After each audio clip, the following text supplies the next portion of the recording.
Dan sementara Gubernur Petahana DKI Jakarta Basuki Cahayapurnama, namun untuk surat pemberhentian sendiri akan dikeluarkan setelah Kemendagri mendapatkan nomor registrasi dari pengadilan. Hal ini sudah sesuai dengan Undang-Undang Pemerintahan Daerah Nomor 23 Tahun 2014 bagi pejabat yang terjerat hukum dan kasusnya telah masuk ke pengadilan, maka harus diberhentikan sementara.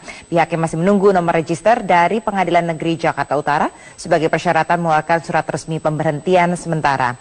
13 Desember lalu, Basuki Cahayapurnama menjalani sidang perdana di Pengadilan Negeri Jakarta Utara dengan dakwaan penodaan agama dan dikenakan pasal 156A KUHP dengan ancaman hukuman 5 tahun penjara.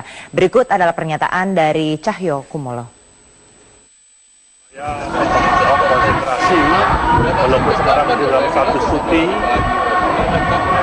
seperti kebiasaan seluruh kepala daerah kalau sedang menjalani masa pengadilan, ya itu kita berhentikan sebentar, walaupun dia cuti, ya, supaya adil.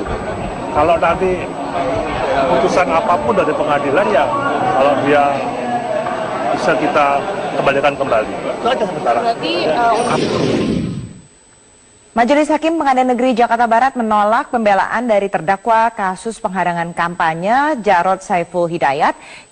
Dalam putusan sela yang dibacakan, Majelis Hakim memutuskan menolak pembelaan terdakwa yang menyatakan dirinya bukan merupakan koordinator aksi penghadangan kampanye. Sehingga untuk pembuktian, Majelis Hakim perlu melanjutkan proses persidangan dengan mendengarkan keterangan dari para saksi. Majelis Hakim juga menilai bahwa dakwaan dari JPU telah lengkap dan jelas, serta nota keberatan terdakwa sudah masuk dalam perkara persidangan. Sidang akan dilanjutkan kembali Jumat pagi dengan agenda mendengarkan keterangan saksi termasuk Jarod Saiful Hidayat. Umat Islami laki-laki bangsa Indonesia yang dapat berulang membantu.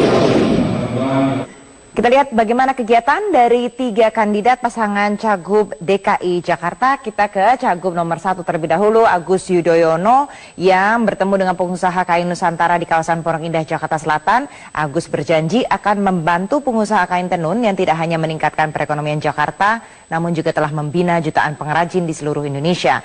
Agus juga berjanji kain tenun Nusantara akan lebih diperhatikan. Sementara Basuki Cahayapurnama kembali berkampanye di Rumah Lembang Menteng, Jakarta Pusat.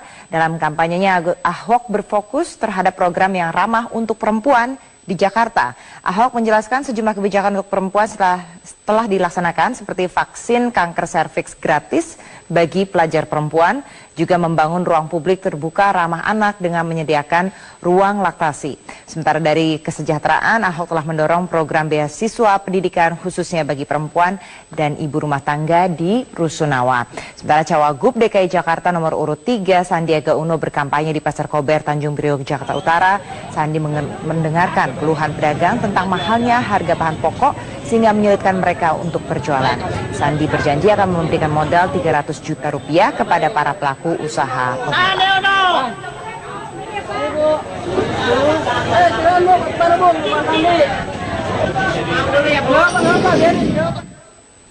Nah, sudah hampir seminggu ini kita membahas soal data